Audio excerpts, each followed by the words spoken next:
Um, Hi everyone, welcome to this is the breakout group for the 6th HCI theme, and I'm Mary Ellen Foster. I'm a senior lecturer in human robot interaction at the University of Glasgow, and I'm also one of the HCI theme leaders. And we're going to have 3 talks during this session. And I'll let each speaker kind of talk a bit. I'll introduce the speakers as they come along. And the first speaker for today is going to be Dr. Amal Deshmukh, who is a postdoctoral research associate at the University of Glasgow, who's worked in a variety of human-robot interaction projects. And what he's going to talk about today is a CICSA-funded project that he did, and an ongoing thing that he's still doing, involving trying to use robots to help with hand washing, particularly in the developing world. So I'll let Amal take it away. Share your screen. Can you hear me? Great. I hope you can see my screen now.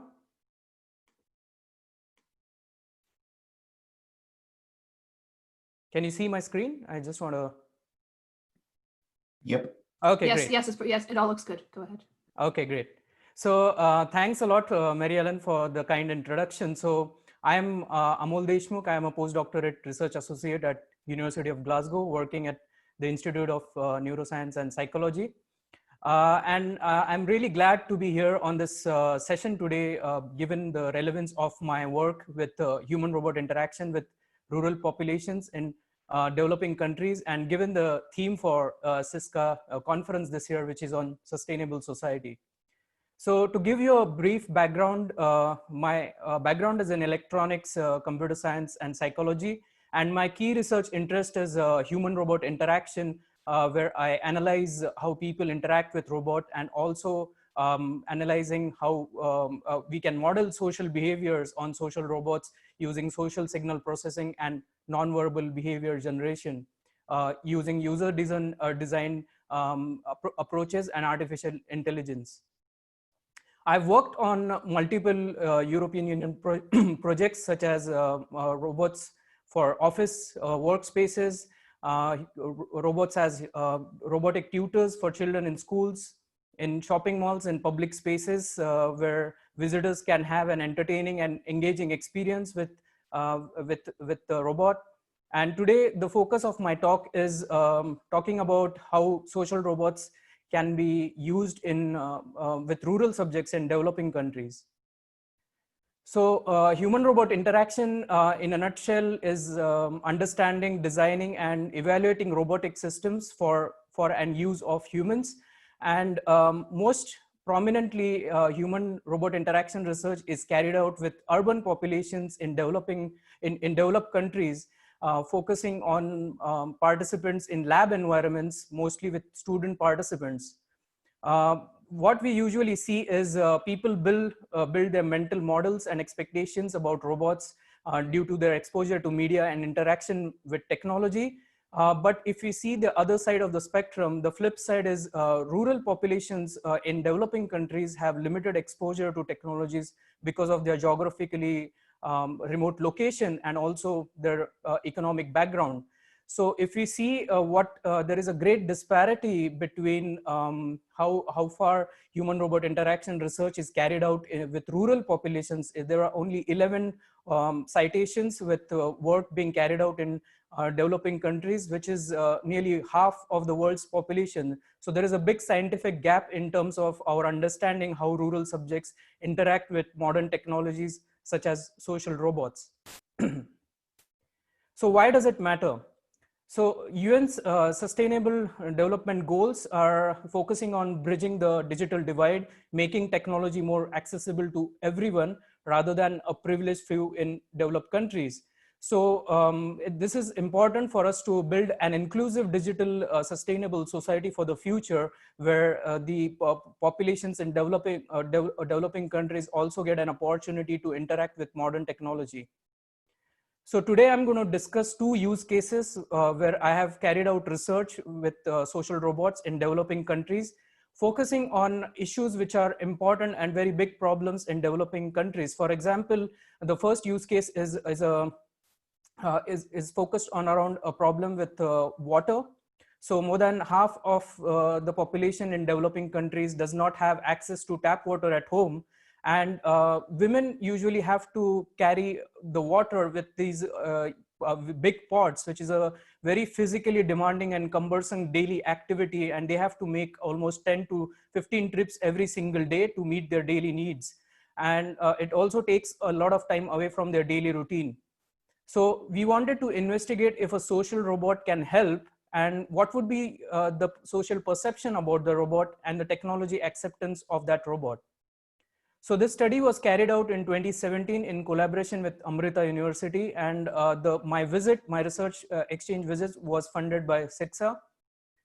So this study was carried out in a small village in south part of India with approximately 25 households with 200 inhabitants. And the main water source supply was a big water tank, which was about 100 to 500 meters away from their house.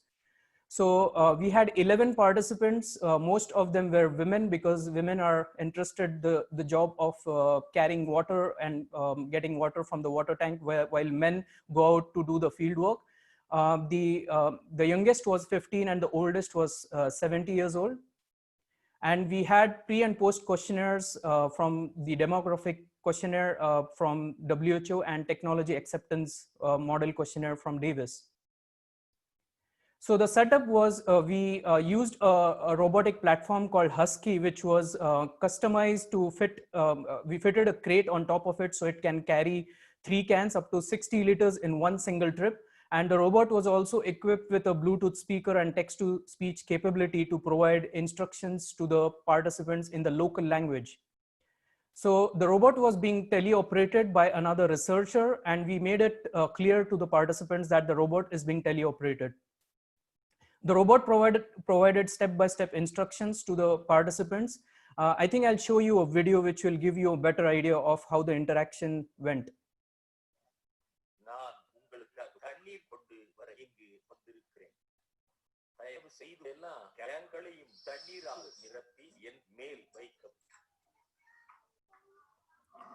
So the first step for the participant was to fill the water cans and put it on top of the robot.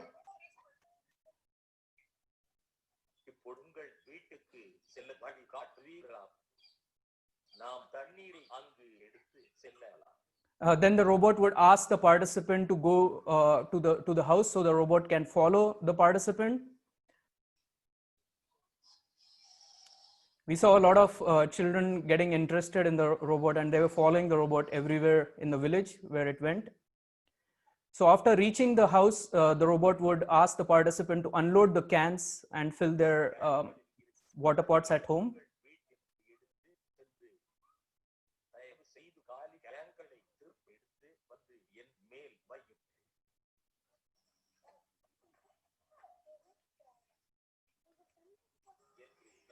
And the robot would end the task with a hygiene message, reminding them to wash their hands before eating.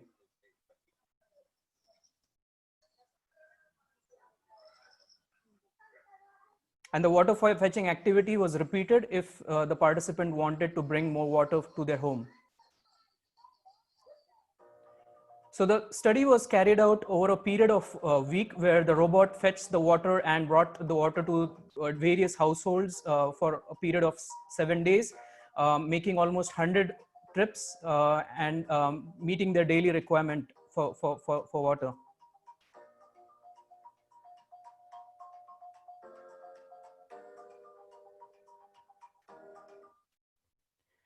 So in the questionnaires, we tried to capture the social perception, what they thought about the robot, and also if they were anxious about the robot, what was the perceived usefulness, safety, enjoyment factor, and did they understand what the robot was trying to do. So the responses were captured in simple yes and no, because these populations are mostly illiterate. They don't have any notion of Likert scale. So we simply asked them to answer with a simple yes or no, what they thought the robot was doing. So in regard to social perception, the aliveness of the robot was attributed to the movement. So while the robot was moving around, they thought it was alive because of that. 18% of the participants were a little bit anxious because they had never seen something like this before.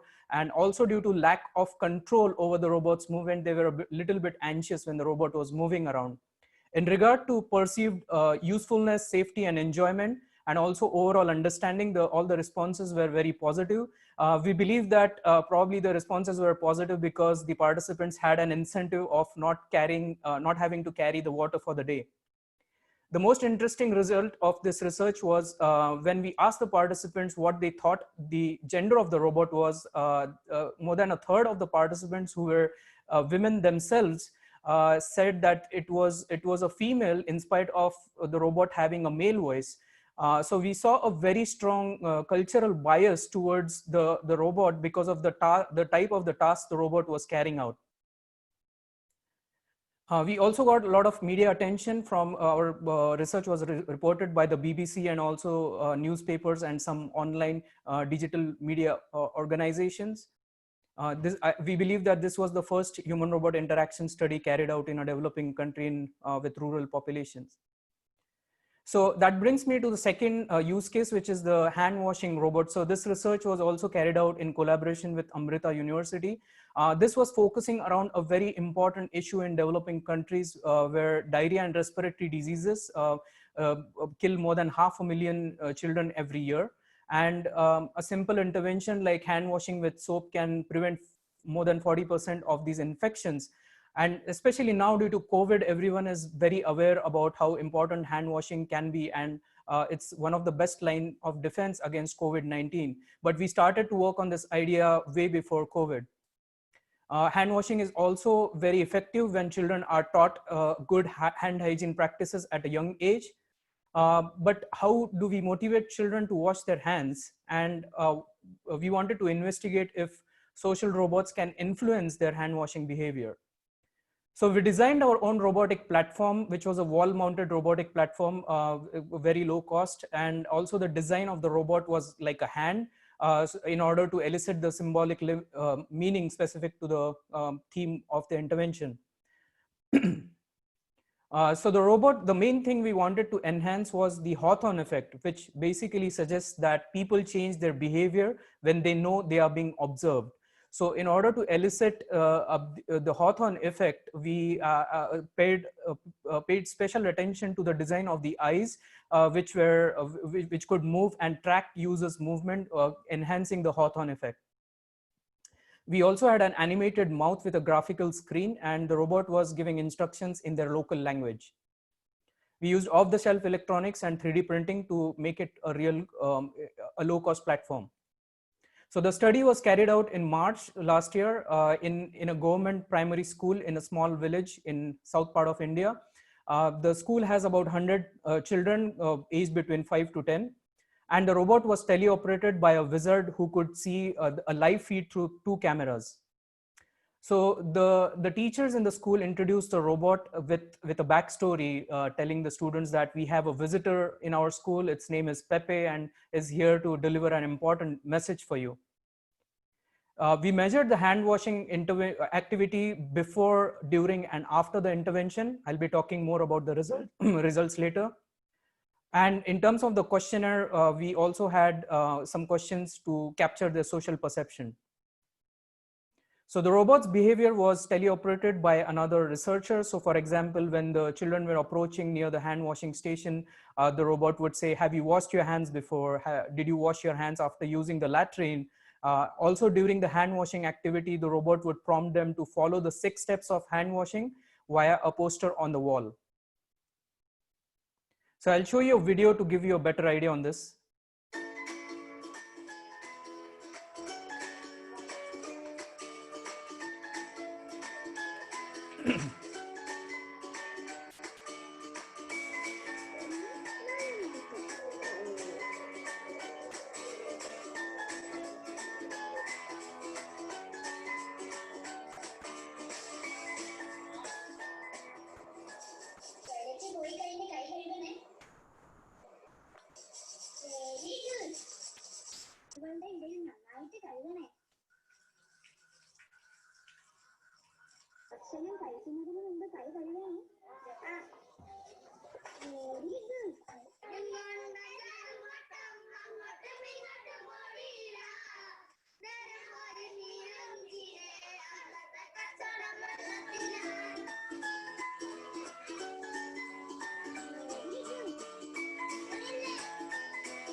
Okay, I hope that gives you a better idea of how the intervention went. So we measured the hand washing compliance before the robot was introduced, during the intervention, and after the intervention. And we saw a 40% improvement on the quality of hand washing. So for instance, we annotated the videos from the captured by the top camera to see if the children were following the 6 steps of hand washing. And that's how we rated the quality of hand washing. And we saw a 40% improvement on hand hygiene compliance before and during the intervention, and also after the robot was removed. We also saw a 5 times increase in regard to how much time they spend near the hand washing station. The hand washing quality also retained after 6 days after the intervention. So that was very encouraging for us to see. And also they were carrying out the hand washing at critical moments. So before having a meal and after using the latrine, which was really positive. So we've also interviewed 45 students to capture their perception about the robot. For example, like if they what they thought Pepe was, if they would like to see the robot again, how much they liked the robot, what was the age of the robot and the gender of the robot. Also, if they thought the robot was alive. And their prior exposure to technology, for example, use of smartphones or electronic toys. So what we found that a fourth of the participants identified Pepe as a robot. The rest of them said it was a hand or they don't know. They would definitely like to see the robot again in the school. They very much liked the robot. Also in regard to the gender perception, 67% rated the robot as a male and 33% rated the robot as a female. Although 91% of the boys thought it was a male and 57% of the girls thought it was a female. So there was a bit of variety there. The main reason given for the gender perception was the voice and the appearance of the robot.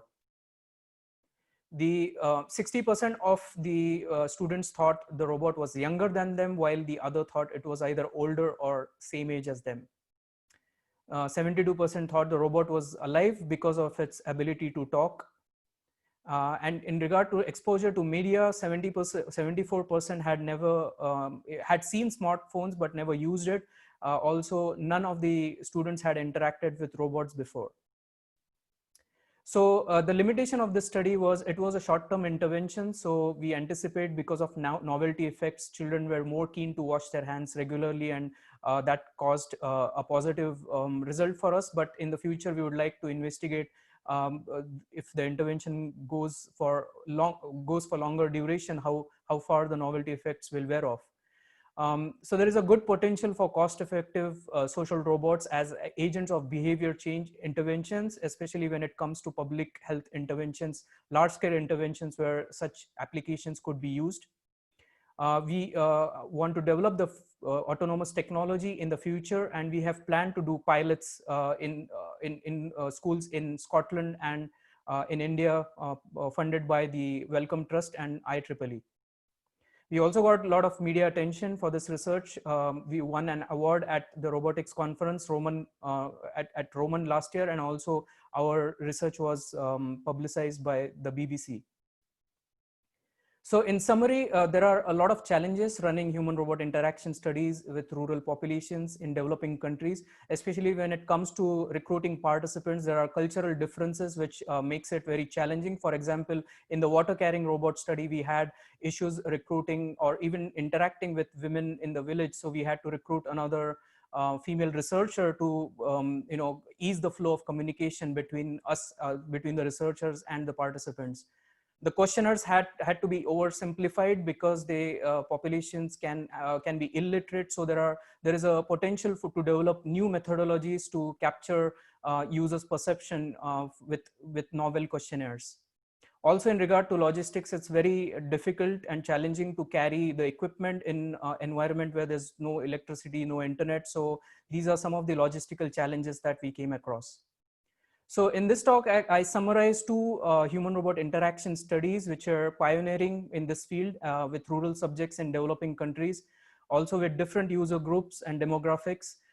So there is a good potential for social robots to create a positive impact for the wider community rather than a privileged few in developed countries. So I hope we are making a strong case here to engage in doing more research with developing countries with rural populations.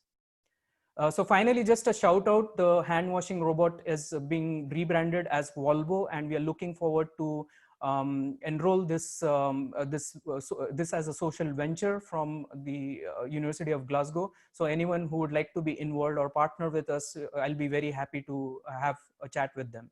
So with that, I'll happy to answer any questions. Thank you. Thanks, Amal. I can see there's already one question on the question system. If anyone else has any other questions, I think there's a way that you can type them in. The one question that's there right now is to do with what did the women actually, in the first one, the water carrying robot, what did the women think of this?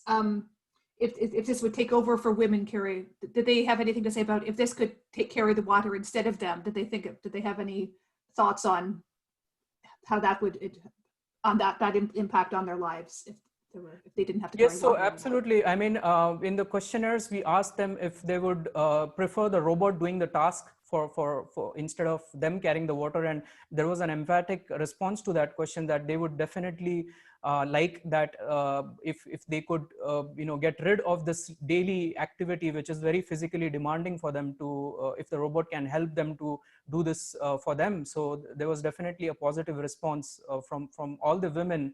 And they would very much prefer to do other tasks. Also, I would like to add that young girls are also engaged with. They also have to spend time sometimes to help their mothers in the village to carry water, which takes a lot of time away from going to schools, for instance. So that is also very really disheartening to see that young girls also are engaged in this activity. So I don't see any other questions coming in there, but I can ask questions myself. Or if anyone, I don't know whether there's the ability for people to ask questions directly through the Zoom. But so I wonder if you could say a little bit more about what your plans are for Walbo, and what do you see it having a similar role in sort of a Scottish school that it had in the Indian school? Because obviously this is different kids with different experiences of technology, different expectations and stuff like that. Yes, so we are very keen to investigate how Volvo, or the hand washing robot, is pursued with urban school children. So fortunately, we have got a small pot of funding from the Wellcome Trust to carry out trials later this year. We are specifically interested to see how much Volvo can influence the Hawthorne effect.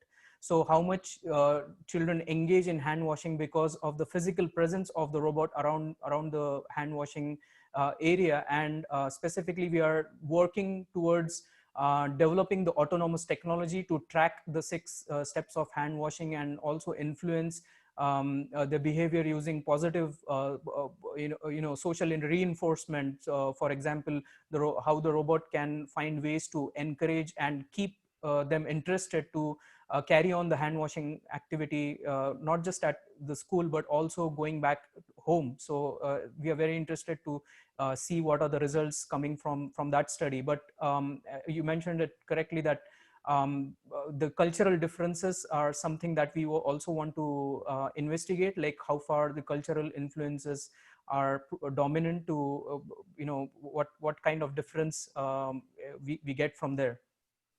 So another question that came in over here: do you know if the children in that school continued with the good hand washing months later? Because your post follow-up was like still quite close to the actual intervention. Yes. Do you know whether that persisted? We don't have a measurement, unfortunately, because there was a limited amount of time for us to spend in the village, and we had to go back. And although we did hear reports from the school head school teacher a month later that they still remember the robot, and they were asking the teachers if the Pepe is going to be back in the school later.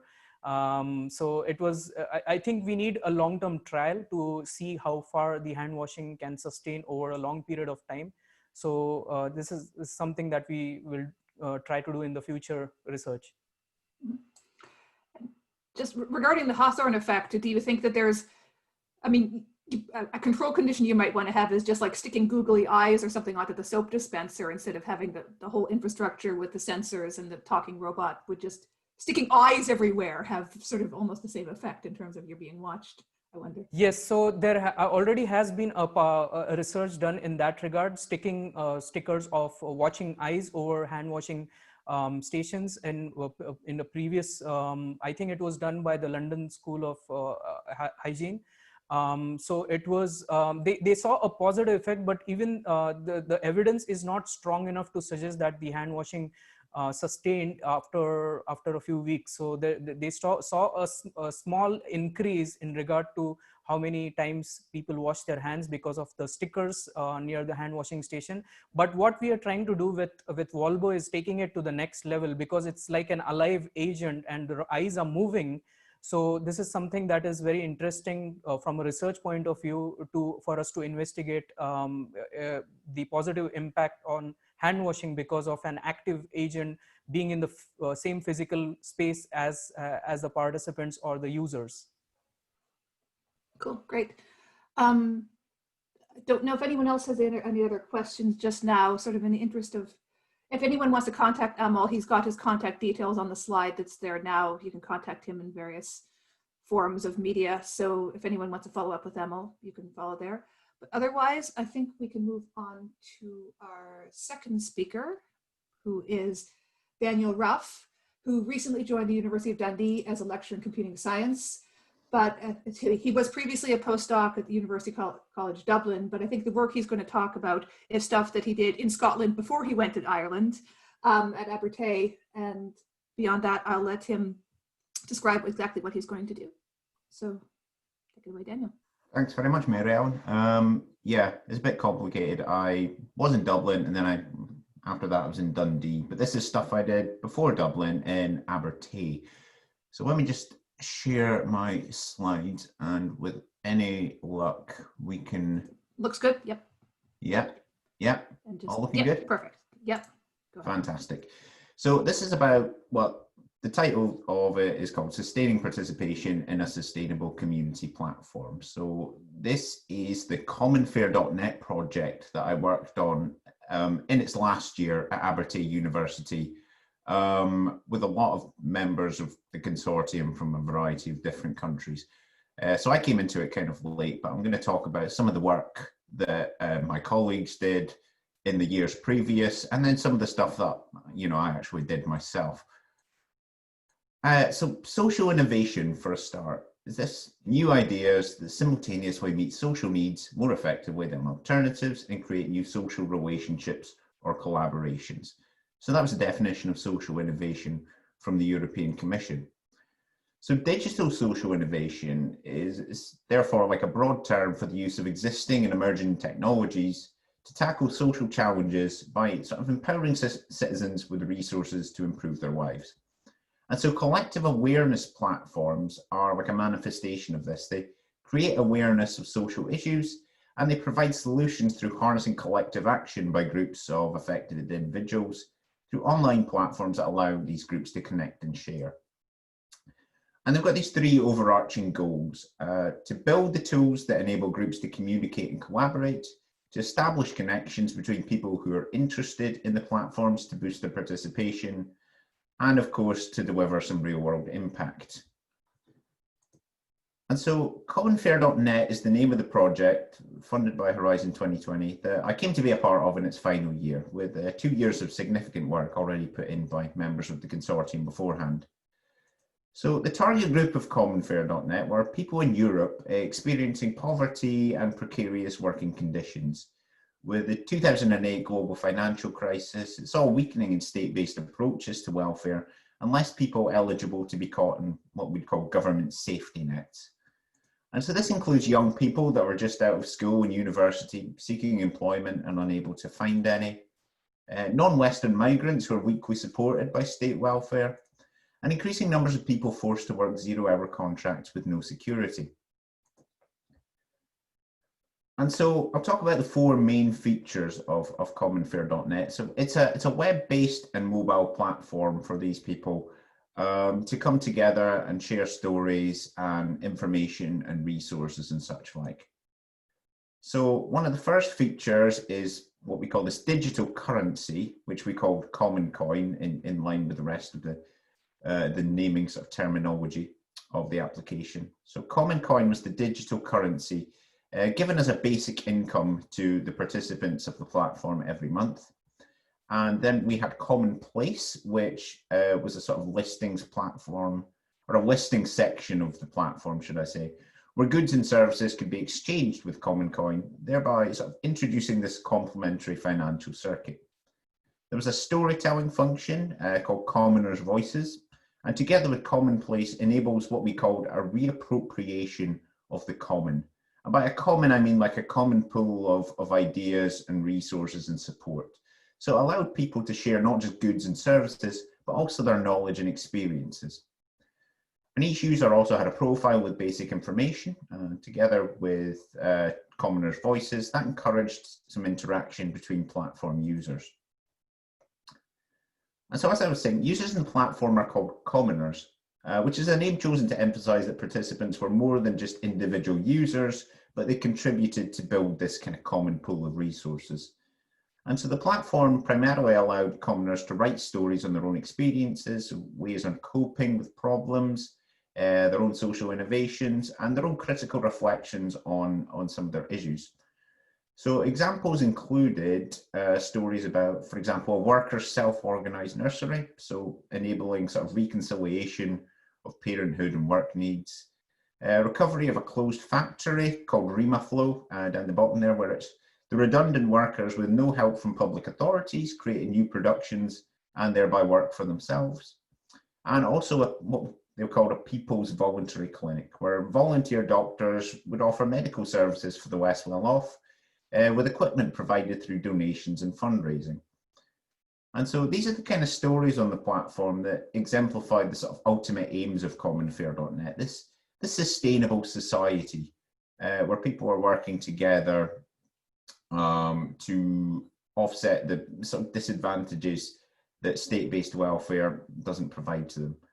But it's also intended as a place for people to share their thoughts, share their struggles, deeply personal experiences, and to seek help from one another. And so the title of this talk was Sustaining Participation. And so one of our main question was, how do we actually do this? How do we go about this? So in online communities, particularly like e-commerce communities, online reputation systems are a primary way of doing this. So they draw on data about a user's activities to generate a kind of indication of that user's standing within their community. And so they encourage people to contribute to the platform and to behave in an appropriate way. So in a socio-technical system, that's a bit of a trickier question than it is with these sort of e-commerce platforms, because these are based on like what we call an individualistic kind of acquisitive model. And so it kind of commoditizes reputation. For example, like Amazon offers this star-based reputation system, eBay offers this sort of positive, neutral, negative feedback, and even Stack Overflow has this kind of cumulative form of reputation. And so in these cases, there's kind of competitive drive to accumulate reputation, especially in the e-commerce platforms, because by accumulating reputation, you drive more sales. And so there's this sort of competitive aspect to accumulating reputation on your platform. But the participatory design work that was done by my colleagues in an earlier stage of the project sort of refuted the idea of these star-based ratings and competitive elements of reputation. So they did participatory design work with people experiencing precarious living, so young people out of employment or otherwise in precarious working conditions in Italy and Croatia and the Netherlands. And so in general, precarious financial and employment conditions, they're likely to be associated with stress and anxiety and depression. And so we wanted to avoid creating yet another sphere in which people can experience poverty or social exclusion. For example, online reputation or wealth in a form of digital currency. And so when participants were asked whether they'd be comfortable having a rating system associated with the kinds of things that would be done in commonfare.net, the answer was a fairly clear sort of no. So issues raised were like Stack Overflow and things like that are fine for rating because the topics are factual or technical, but that anything where it's about real or personal experience should not have ratings associated with it. You can't assign a star-based rating to someone's emotional experience. And so this is kind of exemplified in some of the comments that the participants made. So it's not about how many stars they've got, but it's about how engaged they are and motivated they are. And they don't want to introduce competition because that's the thing they want to avoid, because they've already got enough competition trying to find jobs in their daily lives. But when they were asked whether they want their contribution to the community to kind of be represented to other users in some way that's not linked to an extrinsic reward or could not be perceived as negative, then they've received a more encouraging response. And so we've got to be careful when we're reconsidering what a reputation system might provide to avoid including negative feedback that devalues a user. With these issues in mind, we've got to consider how best to design a reputation metric, not derived from positive or negative ratings or objectively correct answers, but more from a network of positive connections that a user creates within their community.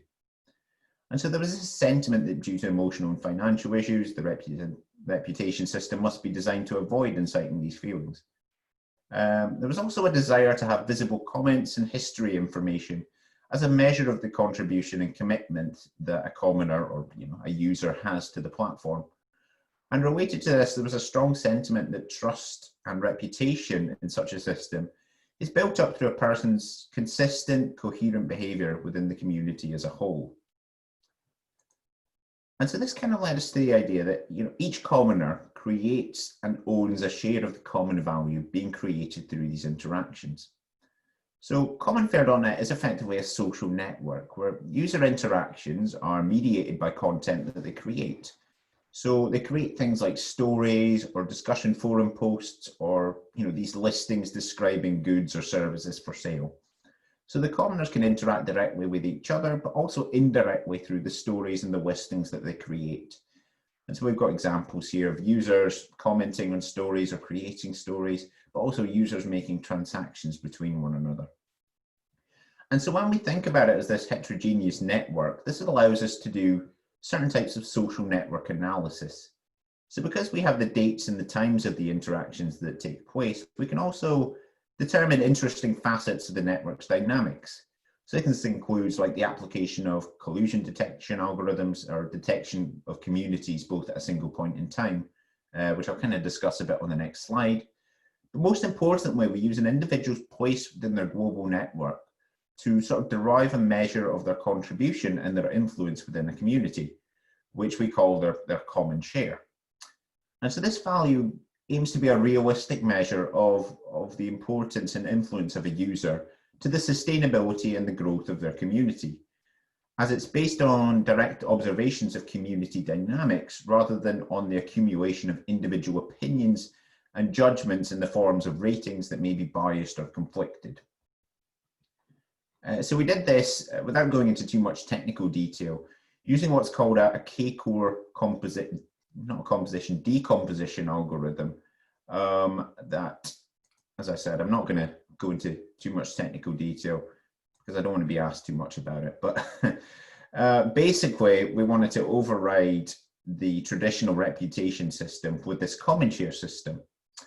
As well as this, we wanted to represent the underlying interactions that the user has made so that other users can see whether or not their values align. So for platform administrators, so not just for the users themselves, but also for us as the sort of administrators and creators of the platform, the formation and the cohesion of communities over time was one metric of impact and understanding in a broad sense of what was happening on commonfare.net. So we wanted to understand whether long-term interactions were formed, like between A and B in this sort of graphic example, or whether interactions were short-lived and sporadic, like between D and F in this example, whether they only occurred at a particular point in time. And finally, for any platform that employs a system that rewards contributions from which users can benefit, we must consider the possibility for collusive behavior, so users artificially boosting each other's common share. And so that's why the network dynamics and the social network analysis were useful for determining things like community detection and collusion detection. And so as a way of sort of representing that both to users and to platform administrators, one of the means by which we did this was with visualizations. And so visualization fits in a couple of ways. So if we go back to the sort of goals of the collective awareness platform projects, we focus on the connect component, establishing relations between different users. So information visualization is a powerful means of communication. So in previous work, we noted that personal visualizations have been used to encourage people to make contributions to tools and platforms and to engage with one another as well. So on the right here, we've got this code saw, so Gilbert and Karahalios. They obtained feedback from open source developers on a visualization of code project contributions who expressed increased motivation from this community-wide display of their work. And individuals benefit from representations that allow for critical reflection on their personal activities over time. So VisStir on the left here by Heer and Boyd utilized the kind of node-like network structure to provide an egocentric view of a user's social network and to give them more of an idea of how they communicate and how they interact with peers and friends. Another goal of commonfair.net and projects like CAPS projects in general is obviously to drive this real-world impact. And visualization can act as a means of allowing us as social scientists to obtain insights into social structures and what effect we're having. So like sociograms on the left here by Jacob Marino were used as early as the 1930s to enable insights into structures of communities. And today, social visualizations are being used even in epidemiology research to understand the impact of interventions on public health. So here I'm going to try and play a video for you of the administration interface that we designed, primarily based around the network of platform users and their interactions. So initially, this main view here provided a cumulative overview of every action that's taken place over time. So each one of these little dots represents a commoner or a story, but we can also view this per week. And we highlight these nodes, and the blue ones represent the commoners, the red ones represent stories, the purple ones are listings, and the green ones are tags that users have attributed to themselves or to the stories that they create. And so we can sort of go back and forth to get an impression of the dynamic interactions taking place. We can filter by users, which are the blue nodes. And these nodes in dark red are those that are possibly colluding. We can click on one of these dynamic clusters to show the nodes that have at different points in time formed a sort of community or clique between themselves, indicative of a close bond. And the little triangles on the timeline there indicate the points in time where this happened.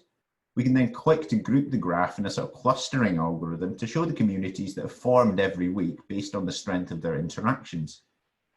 And by dragging this minimum link strength bar, we can also filter out all but the strongest interactions between the nodes in the network. And finally, we can also filter by these tags that users have assigned to themselves or assigned to their stories, ranked in order of popularity. I don't want to play it again.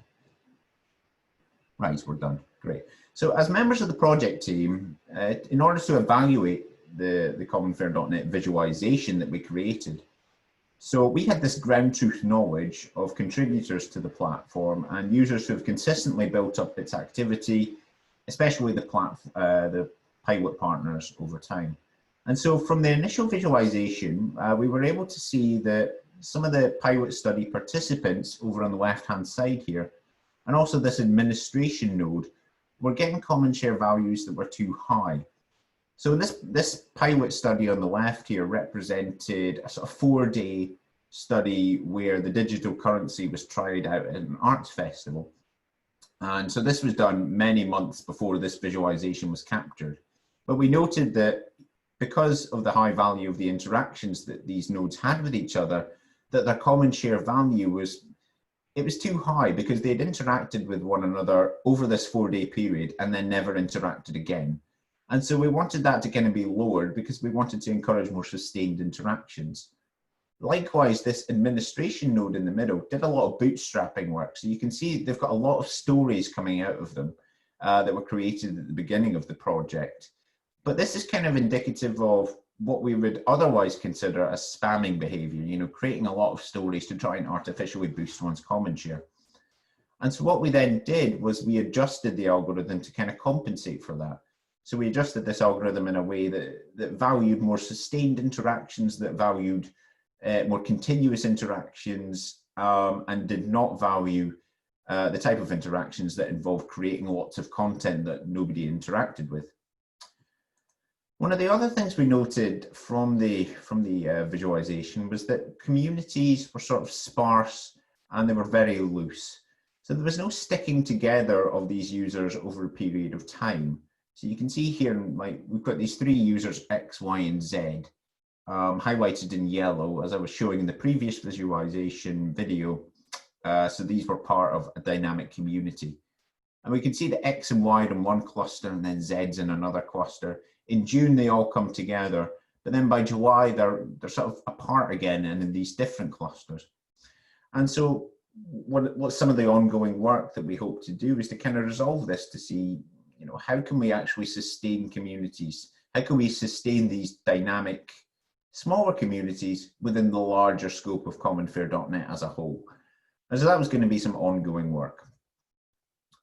So the commonfare.net platform is still ongoing. It's an ongoing website and project, but the project funding is now finished. And so we've got a creation of a public association of volunteers who are tasked to foster its continuous use. And so that does impose some limits on our future work on CommonShare as it's implemented in commonfare.net. One of the things we wanted to do as future work was to design visualizations for the user themselves to represent their own common share and their underlying contributions, also designed to be small and accessible on mobile devices, because this was one of the motivations of doing the visualization in the first place, was to have other users, not just the platform administrators, but to have the users within the platform view their own contributions in a way that didn't appear negative or didn't appear to be based on subjective biased ratings. So they could look at other users and see how they connect with one another. But what I wanted to share in general today was the sort of challenge of building socio-technical systems and rewarding these contributions in such a way that cooperative rather than competitive behavior is cultivated. And our idea was that these network dynamics and visualizations were a step towards doing this. So yeah, thanks very much for listening. This is the list of all the pilot platforms, the pilot partners that were involved in the project. And so I'm happy to now take any questions if you have any. Thank you. Thanks, Daniel. I hadn't heard about this project before. It's a really cool idea. There's so far one question that's actually come in on, okay, a second one came in. I'll ask you the first one. So one person asked, did you get a sense of what factors were that sort of encouraged collusion? What was it, sort of overcreation of stories, or did you track down these sort of collusion things? What was actually going on? What triggered that? Well, the collusion detection was sort of primarily a preemptive sort of idea, because we hadn't really experienced any collusive behavior in the platform as such, but we wanted to implement this collusion detection algorithm just in case, because we thought it was important to not have people just creating loads of different stories or leaving loads of sort of spam comments to boost this common share value. So that would be the sort of thing that the collusion detection algorithm would pick up. It would pick up people generating too many stories that other people didn't interact with. But at the time of the implementation of the algorithm, it turned out that we hadn't really seen any of that kind of behavior. So as I say, it was more of a sort of preemptive cautionary measure. Yeah, but I guess if you put something out in the world, people are, at a large scale, people are going to try to figure out how to game it at some level. So trying to detect that is probably a good thing, as opposed to. I dare say, yeah. Yeah, yeah. So another question from the chat is, what do you think about is the ethics of the design of things like common share? So you appear to be, so this person says, you appear to be experimenting without engaging the users in co-design of the measures, in terms of, there was some co-design at some level, but then you were sort of taking their behavior and kind of experimenting with that, the measures of collusion. I hope I do justice to what the intention was of this question. Sure. Yeah. So as I mentioned, in the first couple of years of the project, there was this ongoing participatory design research where we asked people, what would you want in this kind of reputation system?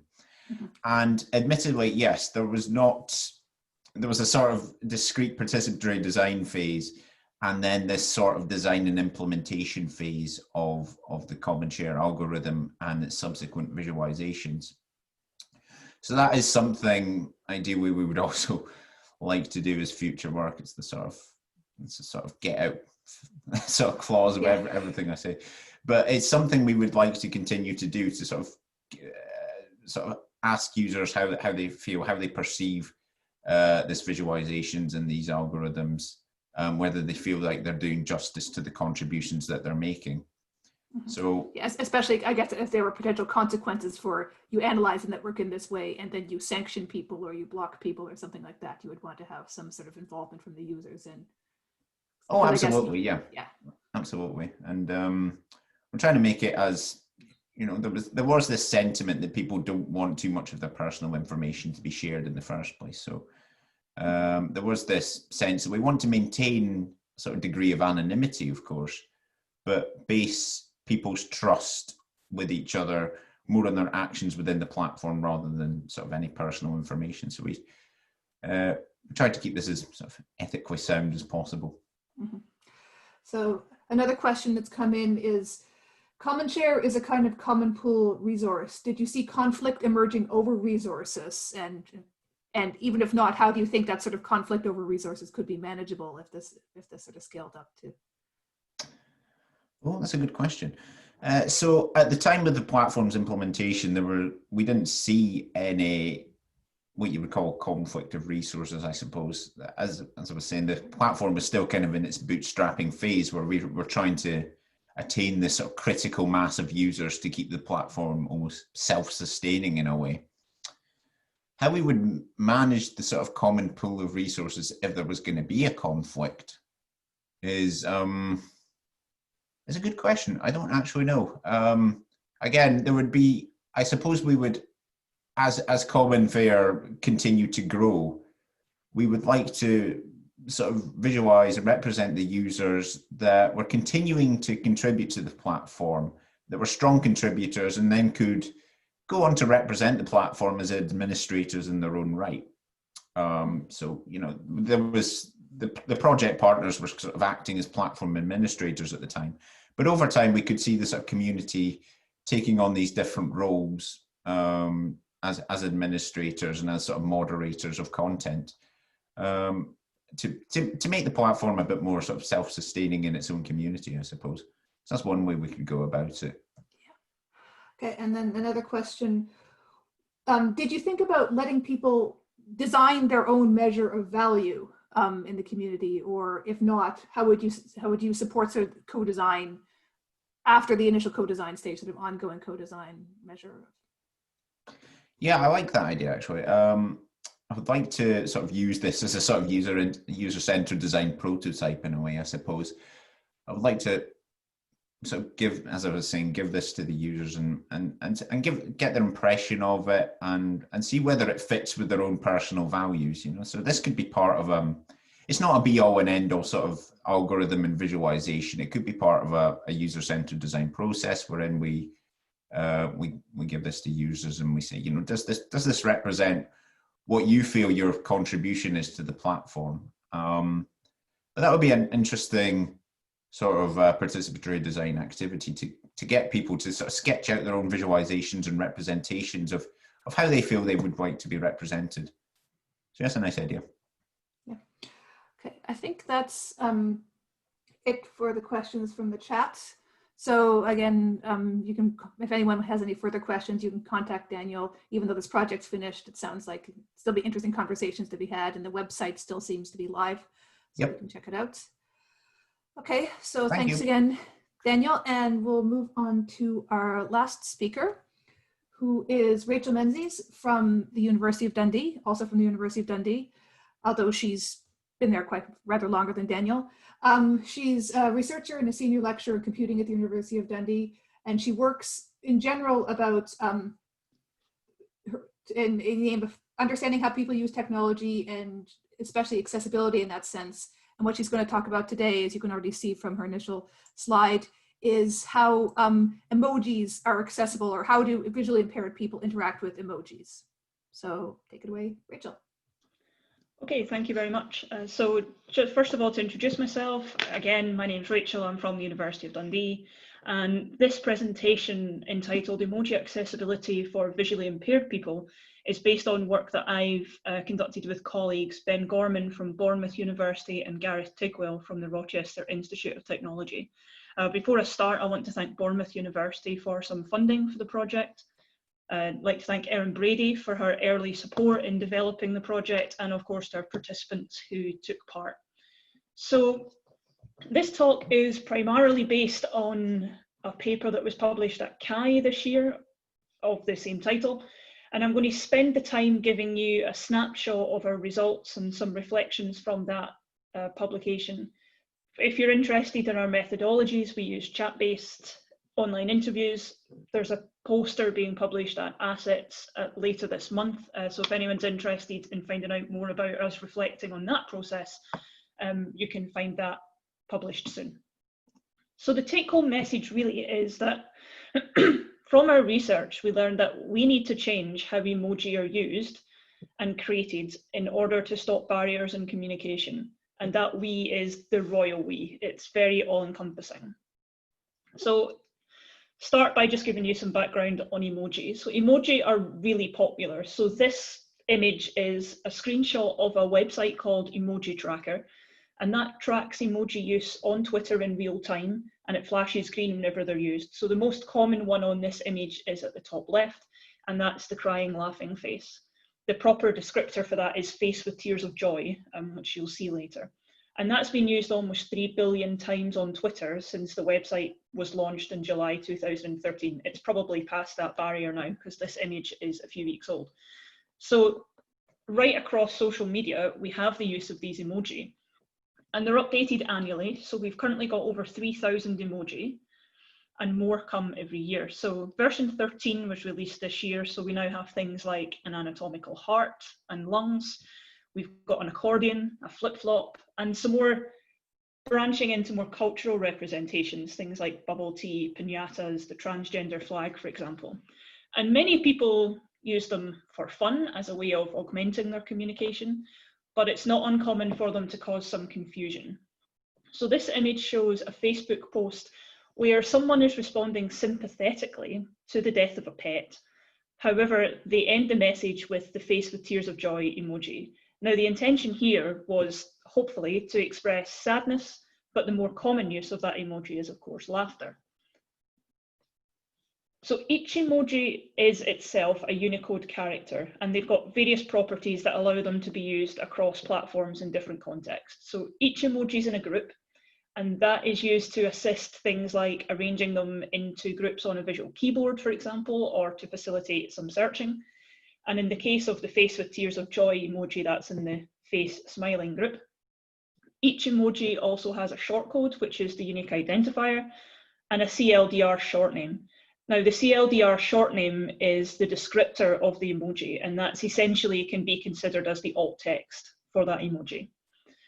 There's also some additional attributes, so that allows modification of how those emoji are presented. So for person emoji, they can be presented as male, female, or no gender using the gender-based modifier, and you can change skin tone using the skin tone modifier base.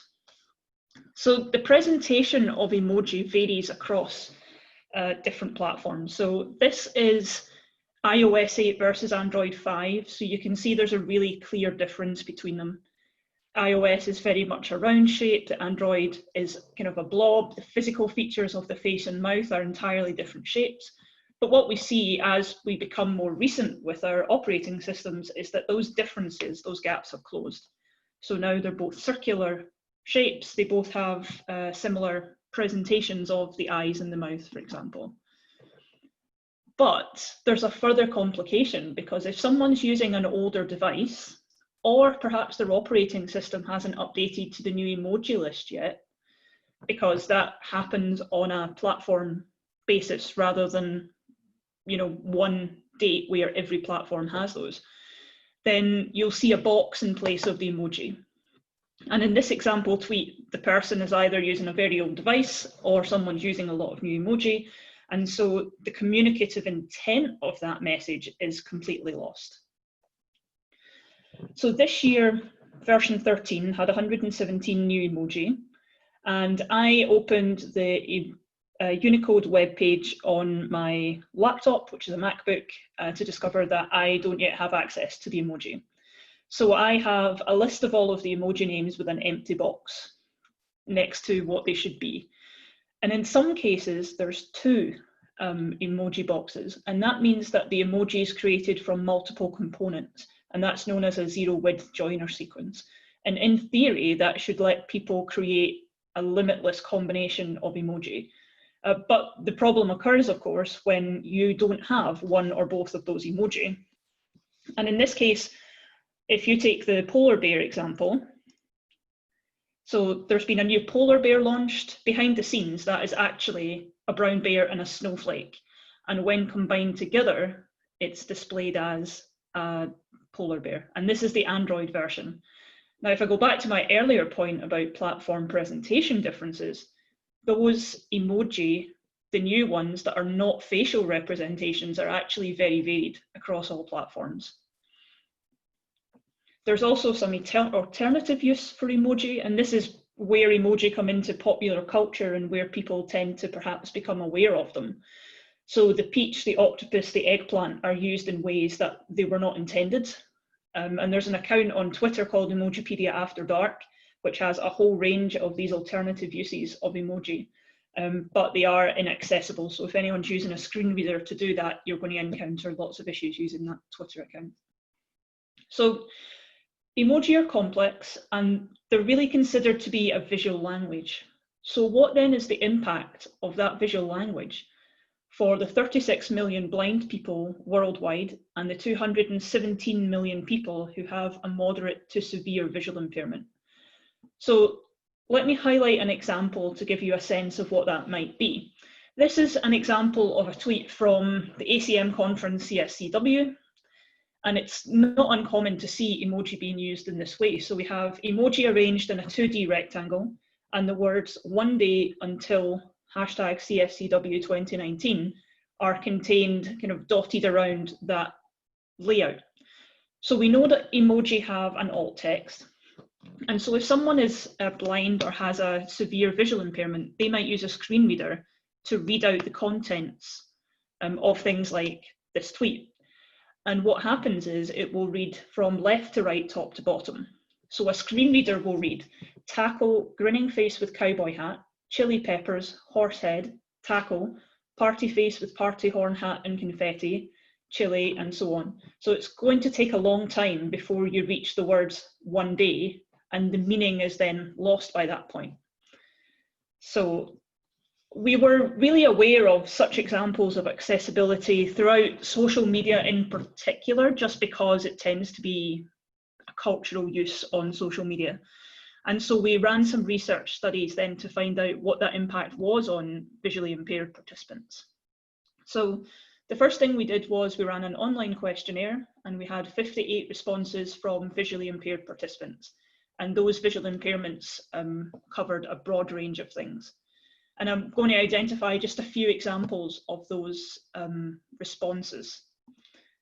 So participants said that there were a lot of emoji, and the differences between them were difficult to see, perhaps on a phone screen, or for someone who had a visual impairment that made it difficult to look at the small items and differentiate between them.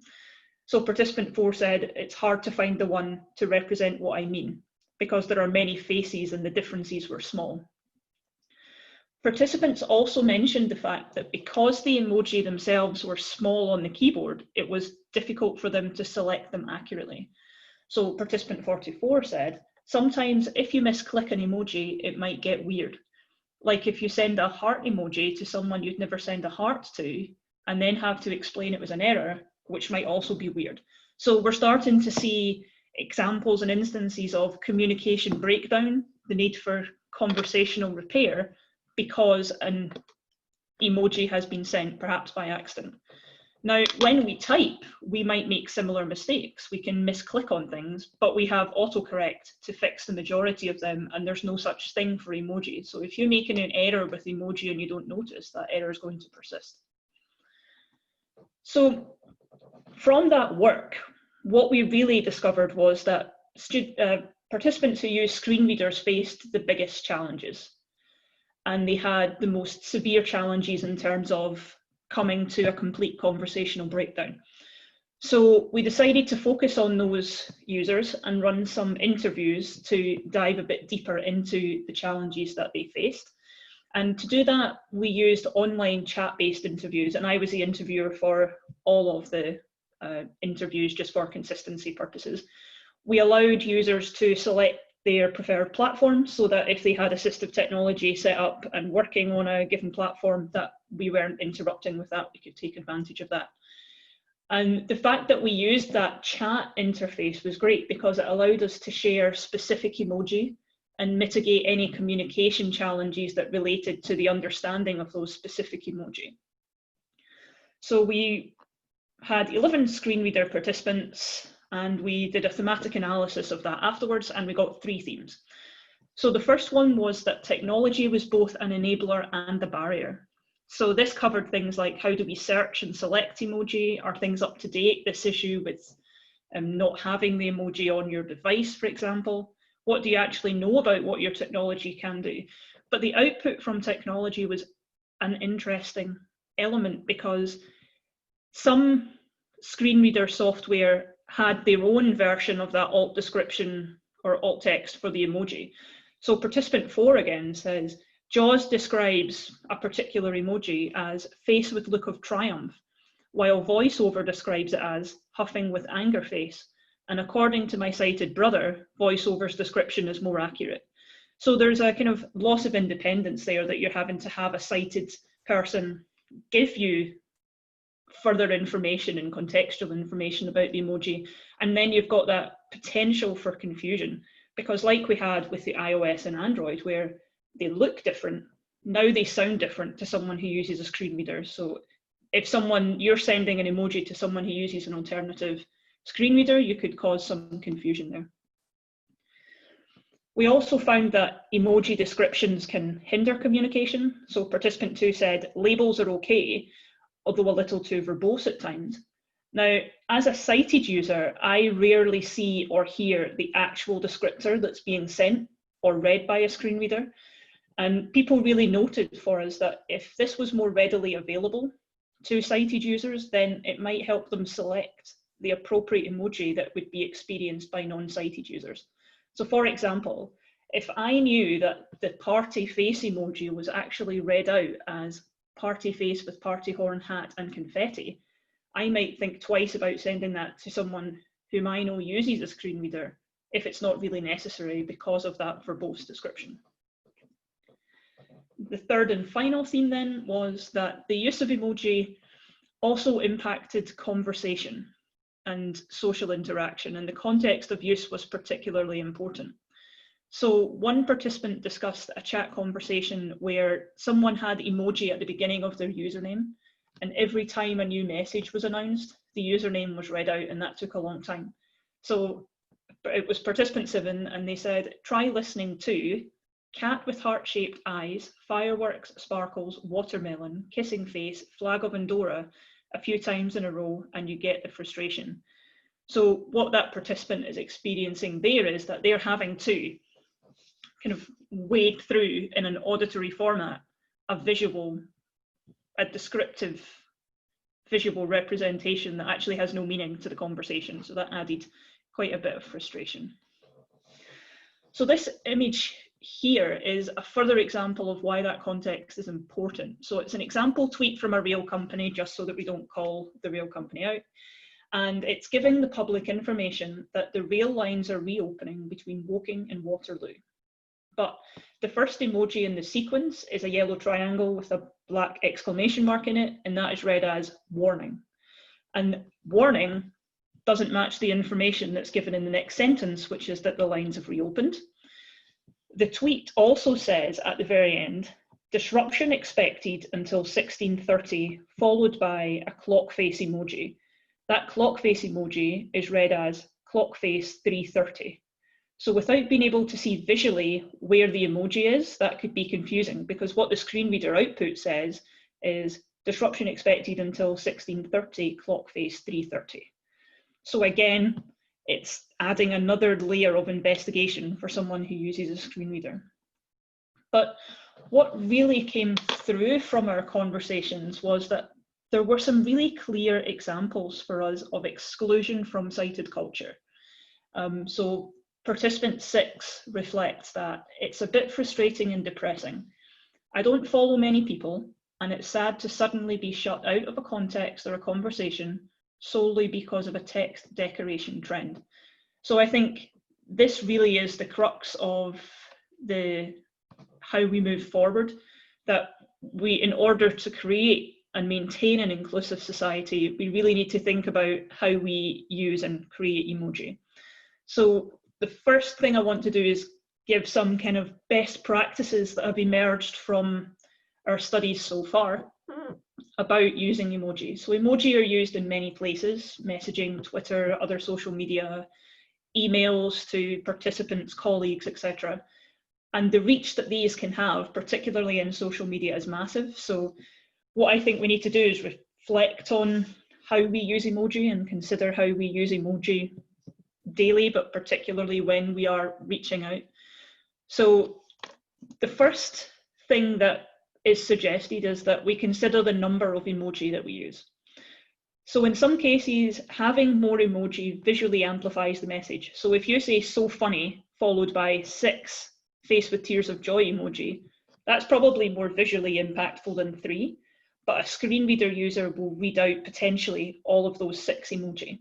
Some screen readers will reduce repeated characters, but not all of them will. And if you're kind of a novice or an inexperienced user, there's a good chance they haven't found that setting yet. So you're wasting a lot of time to read out these repeated descriptions potentially. The placement of the emoji is also important. So this is a screenshot of a Twitter bio of someone who has 495,000 followers. So the reach that this person has is massive. But if you're a screen reader user, you hear the person's username as palm tree, lizard, Oliver Heldens, followed by some more emoji, and then finally the blue tick verification indicator on Twitter. So this is really challenging because screen reader users have to listen to those decorative descriptors, and they might not even reach the content that comes afterwards because they're frustrated and it's taking up a lot of time, in a similar way to that original CSCW tweet example.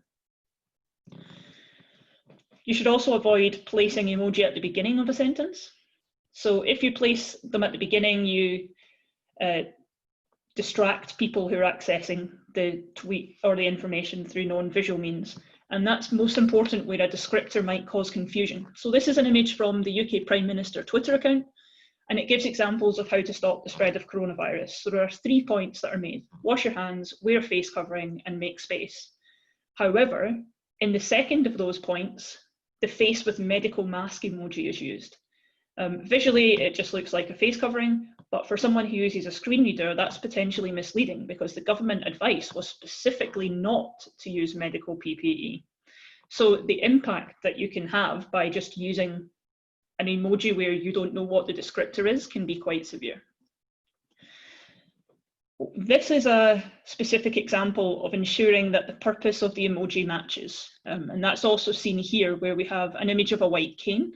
However, the emoji itself is read out as probing cane. And that's an issue because it's identified by blind people as a white cane, and other descriptors might be considered offensive. So when emoji are read out within text, kind of as a text word, so you might inadvertently, excuse me, create an inappropriate sentence when you're using that emoji. We'd also consider remind and encourage people to consider the diversity of their readership, particularly on Twitter.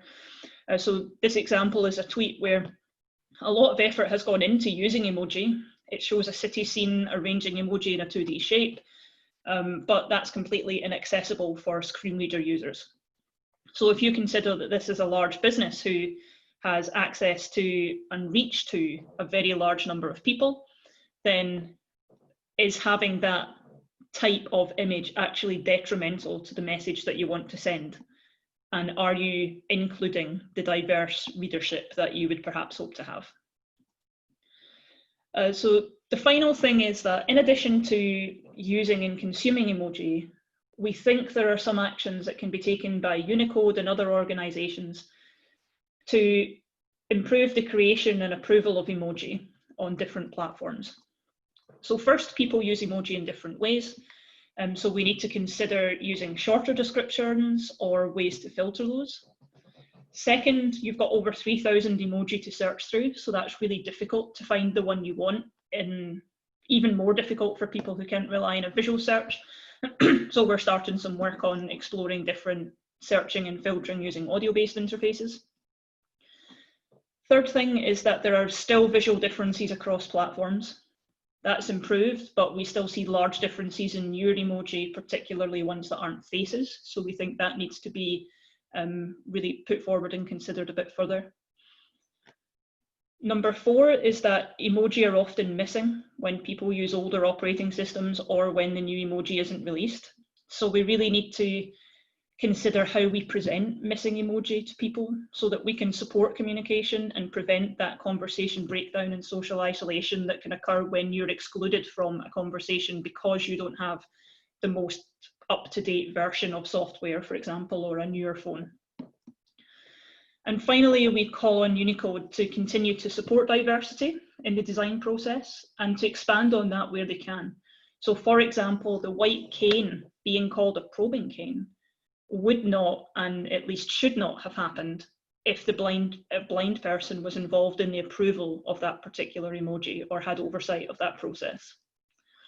So I want to finish by reinforcing the take-home message, which is that we, that's all of us who consume, generate and develop emoji, need to change how they are used and created to stop these barriers in communication, particularly for users with visual impairment. So thank you very much for your time.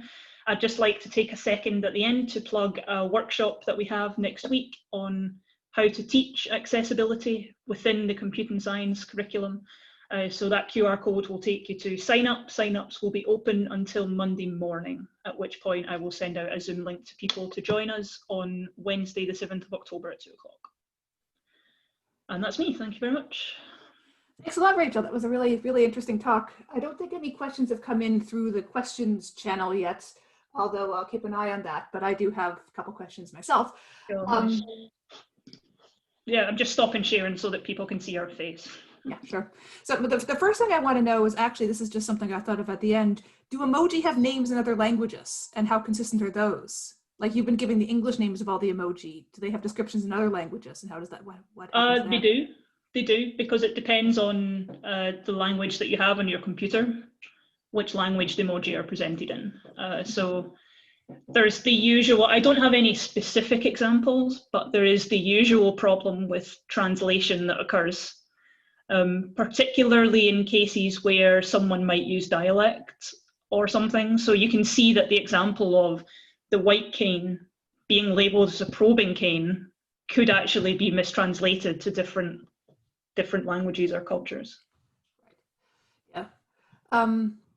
And I guess the other question I had just now is, so have you been in touch with Unicode or with Android, with Google or with Apple or any of the people involved in the emoji side of things to try to see if you can get some of these guidelines adopted, or is that sort of a next step further down the road still for this work? At the moment, it's a next step. We're getting close. We've been in touch with a bunch of people who are actually on the Unicode committees. So we've got a really nice insight into what that process looks like and how it's approved. But I mean, obviously, Unicode are working very ahead of time.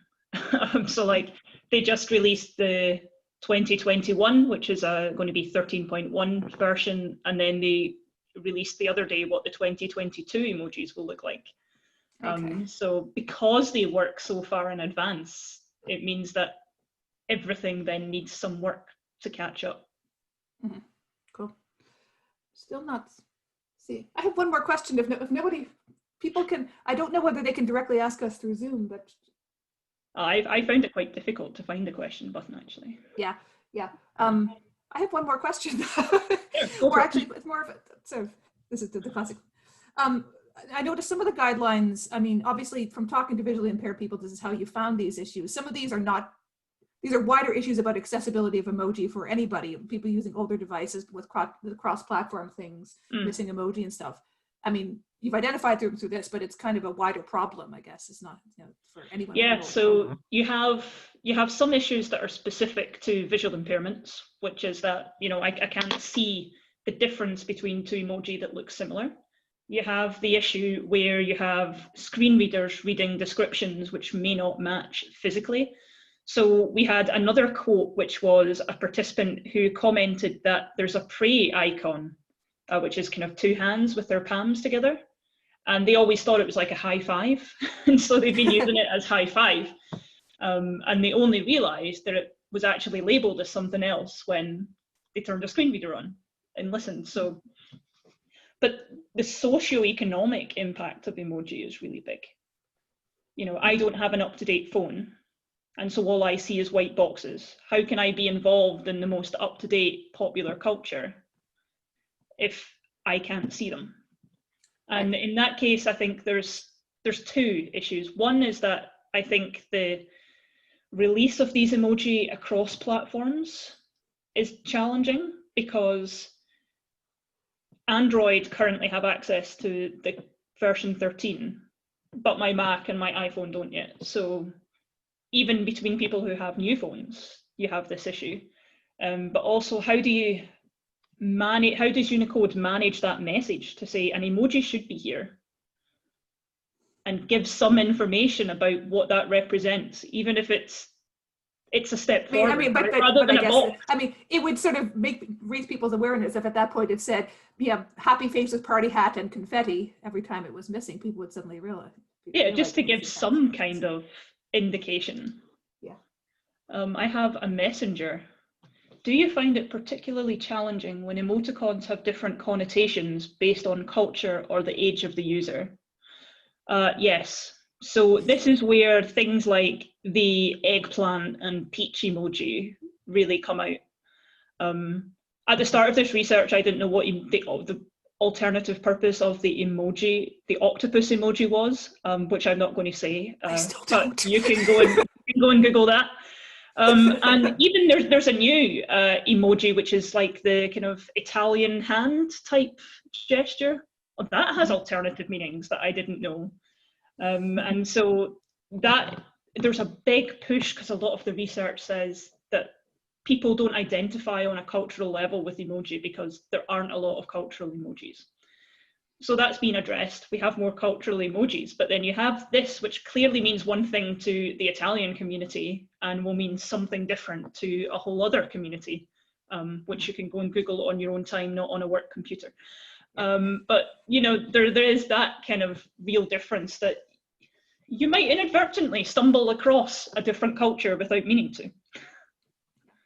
So there's been one question coming through the chat, and this is just somebody saying, are you sharing your slides anywhere? Somebody's interested in some of the examples you showed, like the conference tweet that basically completely loses its meaning inside right, all the yeah. tacos. So I can share the slides with anyone who wants to drop me an email, just r.menzies@dundee.ac.uk.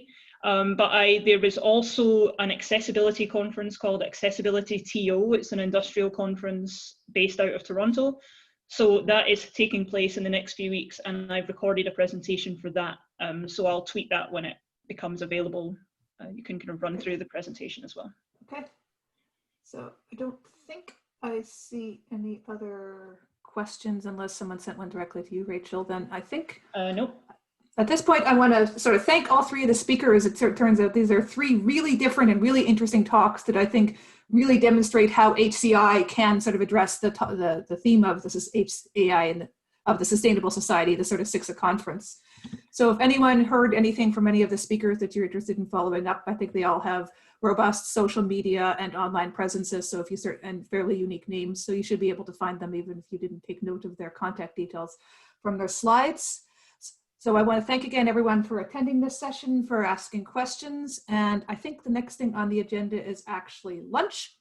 But I would encourage everyone to come back for the afternoon session of the CICSA conference and participate in the stuff that I'm looking at right now. But anyway, come back for the afternoon session of the conference and can keep doing things. And thanks, everybody. Good job. See you later. Thank you, everyone. Okay, bye.